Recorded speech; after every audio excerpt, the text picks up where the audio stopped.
নমস্কার বন্ধুরা, আমি অভিষেক আছি তোমাদের সাথে। আমি এর আগের দিন আলোচনা করেছি গর্ভাবস্থা ও স্তন্যদানকালের পুষ্টির পর্ব 1। তো আজ চলে এলাম পর্ব 2 নিয়ে। এখন আমরা জানবো গর্ভাবস্থায় অনুকূল পুষ্টি এবং অপতুলিত পুষ্টির ফলাফল। মানে অনুকূল পুষ্টির ফলে কি হবে, অপতুল পুষ্টির ফলে কি হবে। অনুকূল পুষ্টি মানে হচ্ছে যদি কোনো মায়ের পরিমাণে পর্যাপ্ত পুষ্টি পৌঁছায় তাহলে আমরা কি লক্ষ্য করতে পারবো, আর যদি পুষ্টি কম পরিমাণে পৌঁছায় তাহলে আমরা কি লক্ষ্য করতে পারবো। তো দেখো, একটা রেখাচিত্রের মাধ্যমে এখানে দিয়ে আছে। প্রথমে কি না, অনুকূল পুষ্টির আলোচনা করা যাক। মাতৃদেহে পর্যাপ্ত পরিমাণে খাদ্য গ্রহণ এবং গর্ভাবস্থায় গড়ে 10 থেকে 12 কেজি ওজন বৃদ্ধি ঘটবে। মাতৃদেহে রক্তের পর্যাপ্ত পরিমাণ বৃদ্ধি ঘটবে। পর্যাপ্ত হাত উৎপাদক এবং প্ল্যাসেন্টার সঠিক বৃদ্ধি ঘটবে। ভ্রূণে সঠিক মাত্রার পুষ্টি প্রবেশ করবে। পূর্ণাঙ্গ শিশু এবং সুস্থ স্বাভাবিক শিশুর জন্ম হবে। জন্মের সময় শিশুর ওজন হবে প্রায় 2.5 কেজিরও বেশি। অপরদিকে অপ্রতুল পুষ্টির কি হবে না, মাতৃদেহে অপর্যাপ্ত খাদ্য গ্রহণ এবং পুষ্টি ব্যাহত হয়। মায়ের রুগ্ন এবং দুর্বল শরীর।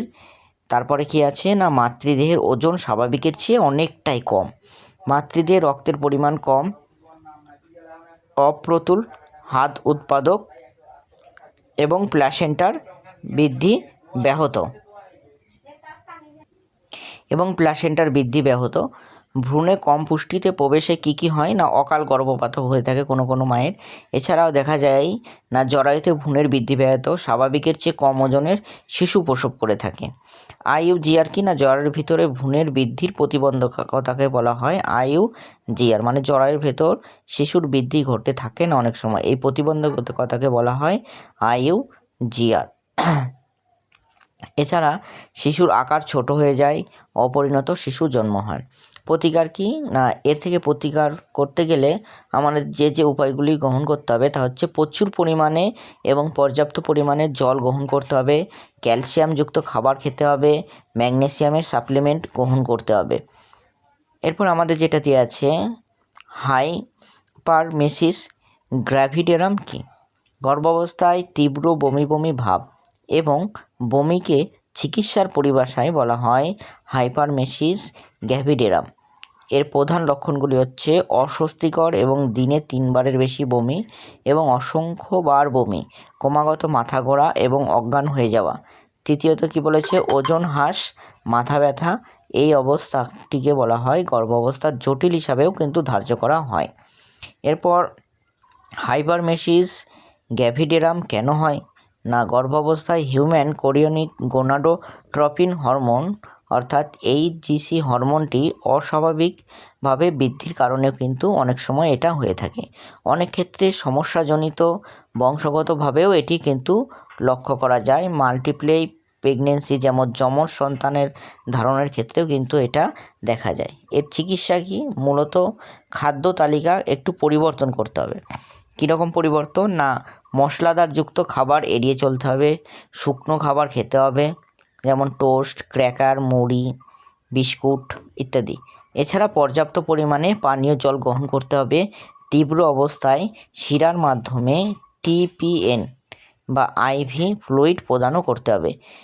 চিকিৎসাহীনতার ফলাফল, এই সময় যদি চিকিৎসা না করা হয় তাহলে কি লক্ষ্য করা যেতে পারে না, দৈহিক জলশূন্যতা এবং শুষ্কতা এবং দেহে ইলেকট্রোলাইটের সাম্যাবস্থা ব্যাহত হতে পারে। দেখো 4 কি হতে পারে না, বুক জ্বালা। প্রোজেস্টেরন হরমোনের প্রভাবে পৌষ্টিক নালীতে উপস্থিত পেশির সঞ্চালতা কমে।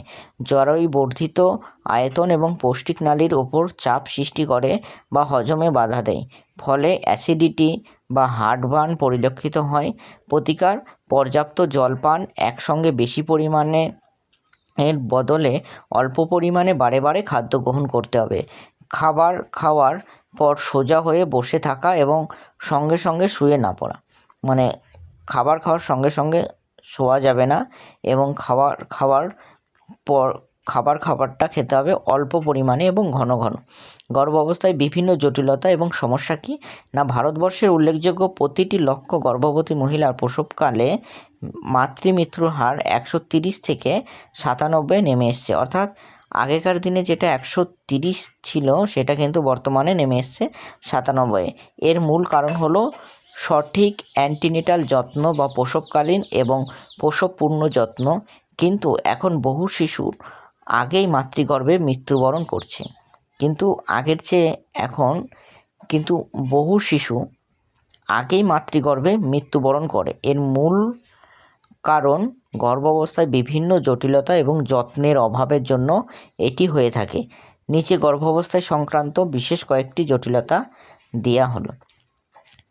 এরপরে দেখো, প্রি ক্যাম্বিয়াম এবং এক্স ক্যাম্পিসিয়া কি না প্রি ক্যাম্পিসিয়া এবং এক্স ক্যাম্পিসিয়া কি না পি এক্স ক্যাম্প্লিসিয়া বা টক্সিমিয়া কি না পি এক্স ক্যাম্প্লিসিয়া, যা পূর্বে টক্সিমিয়া নামে পরিচিত, হলো একটি সিস্টেমিক রোগ বা উচ্চ রক্তচাপ। প্রোটিনুরিয়া বা অ্যালবুমিরিয়া শোধ পেরিফেরাল ইউমার মাধ্যমে প্রকাশিত হয়। এটি গর্ভাবস্থায় 20 সপ্তাহের পরে প্রকাশ পায় এবং সম্পূর্ণ গর্ভাবস্থায় অন্তত 2% থেকে 4% মায়েদের ক্ষেত্রে এই জটিলতা সৃষ্টি করে। কারণ কি না প্লাসেন্টা সঠিকভাবে বিকশিত হয় না, যার ফলে প্লাসেন্টা দ্বারা প্রবাহ ঘটে না। অটো ইউম্যানি ব্যাধি, একাধিক গর্ভধারণ করে, স্থূলতা মানে যারা মোটা বেশি স্থূলতা এবং 40 বছরের বেশি বয়স, পারিবারিক ইতিহাস, এছাড়া গর্ভধারণের পূর্বে বৃক্কের রোগ, ডায়াবেটিস, অপুষ্টি, এগুলির কারণেও কিন্তু এই টক্সেমিয়াটা হয়ে থাকে। প্রতিকার কি না উচ্চ রক্তচাপ, সঠিক ডাক্তারি চিকিৎসা বা পথ্যর সাহায্যে সঠিক পরিমাণে ভিটামিন এবং খনিজ লবণ যদি সরবরাহ করা হয় তাহলে কিন্তু এর থেকে প্রতিক্রিয়া আমরা পাবো। এরপরে এক্ল্যাম্পসিয়া কি না এই অবস্থায় পিআইএইচ অর্থাৎ প্রেগন্যান্সি ইনডেক্স হাইপারটেনশন বলা হয় এবং এক্সক্যাম্পিসিয়া হলো গর্ভাবস্থায় একটি গুরুতর জীবন ঝুঁকিপূর্ণ জটিল গর্ভাবস্থায় বা পি এক্সক্যাম্পিসিয়া আক্রান্ত মহিলার খিঁচুনি বা কোমা স্তরে পৌঁছানো দ্বারা এই রোগ চিহ্নিত করা যায়। এছাড়া পি ক্যাম্পিসিয়ার মতো অবস্থাতে উচ্চ রক্তচাপ এবং প্রস্রাবে প্রোটিনের উপস্থিতি লক্ষ্য করা যায়। অর্থাৎ এক্ল্যাম্পসিয়া এবং পি এক্ল্যাম্পসিয়ার পরবর্তী জটিল অবস্থা সাধারণত ম্যাগনেসিয়াম সালফেটের প্রয়োগের মাধ্যমে বা খিঁচুনির মাধ্যমে প্রাথমিক চিকিৎসার করা হয়। তীব্র ক্ষেত্রে শিরার মাধ্যমে 10% ডেক্সট্রোজ দ্রবণ, ঝুঁকিপূর্ণ অবস্থায় বা উন্নতি না ঘটলে সময়ের পূর্বে সন্তান প্রসব করানো হয়, যাকে সিজার বলা হয়। কিছু কিছু ক্ষেত্রে চিকিৎসার প্রক্রিয়া বিলম্বের কারণে মাতৃমৃত্যু এবং গর্ভস্থ শিশুরও মৃত্যু ঘটতে পারে। অ্যানিমিয়া বা রক্তাল্পতা কি না অ্যানিমিয়া বা রক্তাল্পতা হচ্ছে হু বা ইউনিসেফের কোনো গর্ভবতী মহিলাকে তখন অ্যানিমিয়া রূপে চিহ্নিত করে যখন তার 100 ml রক্তে হিমোগ্লোবিনের পরিমাণ 11 গ্রামের নিচে বা হিমোটোক্রিল লেভেল 32%-এর নিচে নেমে যায়। গর্ভাবস্থায় রক্তাল্পতা খুব সাধারণত একটি সমস্যা বা জটিলতা। সাধারণত 3 ধরনের অ্যানিমিয়া গর্ভবতী মহিলারা ভোগেন, তবে লোহার অভাবজনিত রক্তাল্পতা হলো সবচেয়ে বেশি প্রচলিত সমস্যা, যাকে মাইক্রোসাইটিক হাইপোক্রমিক রক্তাল্পতাও বলা হয়ে থাকে।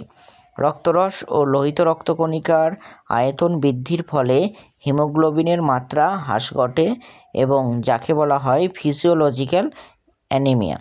ভারত সরকারের 2018 খ্রিস্টাব্দে চালু হয় অ্যানিমিয়া মুক্ত ভারত বা AMB, যার উদ্যোগের লক্ষ্য ছিল জীবনচক্র পদ্ধতি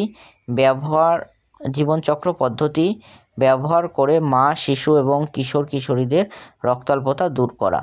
এর মূল কর্মসূচি হলো 10 থেকে 19 বছর বয়সী মেয়েদের IFA সম্পূরক প্রদান করা, বিলম্বিত কট ক্যাম্পিং এবং PMC প্রাইমারি হেলথ সেন্টার বা ICDS এর মাধ্যমে গর্ভবতী মহিলাদের 60 মিলিগ্রাম আয়রন এবং 500 মাইক্রোগ্রাম ফলিক অ্যাসিড ট্যাবলেট প্রদান করা। লৌহঘটিত রক্তাল্পতা কি না গর্ভাবস্থায় লোহার অভাবজনিত রক্তাল্পতার মূল কারণগুলি হলো বর্ধিত আয়রন চাহিদা, যা মূলত রক্তের পরিমাণ বৃদ্ধির জন্য দায়ী, পূর্বে বিদ্যমান লোহার ঘাটতি এবং একাধিক গর্ভাবস্থা। মেগালোব্লাস্টিস অ্যানিমিয়া কি না গর্ভাবস্থায় কোষীয় বৃদ্ধির কারণে ফলিক অ্যাসিডের বর্ধিত চাহিদা না মেটালে এই ধরনের অ্যানিমিয়া দেখা যায়। এছাড়া ভিটামিন B12 অভাবেও ঘটে থাকে। গর্ভবতী এবং শিশুর স্বাস্থ্যের রক্তাল্পতা কি মা এবং শিশু দুটোই দেখো ছকে আলাদা আলাদাভাবে দেওয়া হলো। মায়ের কী হয়, সময়ের আগে প্রসব হয়, পিএক্সক্যাম্পেশিয়া ঘটে, গর্ভপাতের সম্ভাবনা বৃদ্ধি পায়। শিশুর কী হয় না ভ্রূণের বৃদ্ধি ব্যাহত, স্বাভাবিকের চেয়ে কম ওজনের শিশুর জন্ম, গর্ভাবস্থার সময়ের তুলনায় আকৃতি ছোট, সময়ের পূর্বে জন্ম হয়ে যায় এবং বৌদ্ধিক বিকাশ ব্যাহত হয়। শোথ বা ইডিমা কি নানান শরীরবৃত্তীয় কারণে দেহে জল এবং তরল জমা হওয়াকে বলা হয় শোথ। কারণ কি না গর্ভাবস্থায় শরীরে উল্লেখযোগ্যভাবে বেশি পরিমাণে রক্ত এবং তরল উৎপন্ন হয়। কিছু কিছু হরমোনের প্রভাবে তরল উৎপন্ন হয় এবং ক্রমবর্ধমান জরায়ু প্রধান শিরাগুলির ওপর চাপ সৃষ্টি করে এবং বিশেষ করে পায়ের শিরাগুলিতে, যার ফলে তরল জমতে থাকে। দেহের রক্তের পরিমাণও কিন্তু সেই সময় কী হয় না বৃদ্ধি পায়। প্রধান লক্ষণ: গোড়ালি বা পায়ের তলাগুলো ফুলে যায়, মুখমণ্ডল ফুলে যায়, দিনের শেষে আরও বেশি লক্ষ্য করা যায়। প্রতিকার কিভাবে করা যাবে না প্রতিকার করার উপায় হচ্ছে গর্ভাবস্থায় স্বাভাবিক পা ফোলার জন্য গর্ভ অবস্থায় লবণ গ্রহণ সীমিত রাখার প্রয়োজন নেই। এরপর বিশ্রাম নিতে হবে বেশি করে। কোষ্ঠকাঠিন্য কি গর্ভাবস্থার শেষের দিকে কোষ্ঠকাঠিন্য একটি খুব সাধারণত সমস্যা। নানা কারণের মধ্যে উল্লেখযোগ্য 3টি কারণে গর্ভাবস্থার কোষ্ঠকাঠিন্য দেখা যায়। এক হচ্ছে হরমোনের প্রভাব। গর্ভাবস্থায় প্রোজেস্টেরন হরমোনের বৃদ্ধির কারণে আন্ত্রিক নালীর মসৃণতা পেশি শিথিল হয়ে যায়, ফলে মলত্যাগ করার সময় সমস্যা হয়ে দাঁড়ায়, যা ক্রমে কোষ্ঠকাঠিন্য রূপ নেয়। মূলত এই কারণটি দ্বিতীয় এবং তৃতীয় ট্রাইসেমিস্টারে বেশি কার্যকারী হয়। জরায়ুর পরিবর্তন বা বর্ধিত আয়তন কি না দ্বিতীয় ত্রৈমাসিক সময়কালে ভ্রূণের বৃদ্ধির জন্য জরায়ুর আয়তন বৃদ্ধি পায় এবং ফলে ক্ষুদ্রান্তের নিম্ন অংশে চাপ সৃষ্টি হয়। এর ফলে মল অগ্রসরের বাধা সৃষ্টি হয় এবং অন্ত্রের নালীর ভিতরে মলের গতিকে কমিয়ে দেয়, যা কোষ্ঠকাঠিন্যর আকারও নিতে পারে। আয়রন সাপ্লিমেন্টারির ব্যবহার কি না গর্ভাবস্থায় অনেক মহিলারা আয়রনের ঘাটতি মেটাতে আয়রন সাপ্লিমেন্টারি গ্রহণ করে, যা কোষ্ঠকাঠিন্য তৈরি করার এক বিশেষ কারণ। এরপর আসি প্রতিরোধ এবং প্রতিকার। এই রোগটার প্রতিকার কী করে করব না গর্ভাবস্থায় পর্যাপ্ত পরিমাণে জল এবং তরল গ্রহণ করতে হবে। ভুসিসহ দানাশস্য যেমন গমের আটা, রুটি, খোসা সমেত ফল, সবজি, শাকপাতা যেমন আপেল, পেয়ারা, নাশপাতি ইত্যাদি, তন্তুসহ এবং অন্যান্য ফাইবার সমৃদ্ধ খাদ্য তালিকায় রাখা প্রয়োজন। পর্যাপ্ত ঘুম এবং হালকা ব্যায়াম করা প্রয়োজন এই সময়। এরপরে আসি আমরা গর্ভাবস্থায় মধুমেহ রোগ কী, কারণ জানব, প্রতিকার জানব। গর্ভাবস্থায় বিভিন্ন প্লাসেন্টার হরমোনজনিত বিশেষত HPL, HPG, ইস্ট্রোজেন এবং প্রোজেস্টেরন দেহে ইনসুলিন প্রতিরোধ তৈরি করে, অর্থাৎ দেহের কোষকলাগুলি ইনসুলিনের সংবেদনশীলতা হ্রাস পায়, তাই দেহে ইনসুলিন কার্যকারীভাবে সাড়া প্রদান করে না। এছাড়াও প্রতিক্রিয়ারূপে অগ্নাশয় দ্বারা ইনসুলিন ক্ষরণ করে এবং রক্তে গ্লুকোজের মাত্রা বর্ধিত হয়, যা GMD রূপে প্রকাশ পায়। অনেকের ক্ষেত্রে অতিরিক্ত ওজন এবং প্রিডায়াবেটিস, কিছু বংশগত রোগ এই রোগের কারণ হিসাবে বিশেষ প্রাধান্য পায়। প্রতিকার কি জটিল শর্করা, পর্যাপ্ত খাদ্যতন্তু এবং প্রোটিন এবং স্বাস্থ্যকর ফ্যাট গ্রহণ করা বাঞ্ছনীয়। একক শর্করা সম্পূর্ণরূপে বর্জন করা প্রয়োজন। এরপর আসি আমরা গর্ভবতী মহিলার পুষ্টিগত চাহিদা এবং সুষম আহার। মানে একজন গর্ভাবস্থায় তার শিশুর পুষ্টি প্রদানের জন্য তার মাকে কী কী খাবার খেতে হবে সেগুলি আমরা জানব। একজন মহিলা স্বাভাবিক গর্ভাবস্থায় যেসব পুষ্টি লাগে তা যদি পর্যাপ্ত পরিমাণে না হয় তাহলে মা এবং শিশু উভয়ের কিন্তু স্বাস্থ্যের ক্ষতি হয়ে থাকে। গর্ভাবস্থায় পুষ্টি উপাদানের চাহিদা বৃদ্ধির কারণ কি না ভ্রূণ দ্রুত বৃদ্ধির যোগান দেয়, প্লাসেন্টা বা অমরা গঠনে বৃদ্ধি, অ্যামনিওটিক তরল গঠন, গর্ভস্থ ভ্রূণের অস্থি এবং দেহতরল রক্ত সংবহন তৈরি, মায়ের রক্তের পরিমাণ এবং দৈহিক বৃদ্ধি এবং প্রসূতিকালের জন্য স্তনের বৃদ্ধি ঘটে থাকে।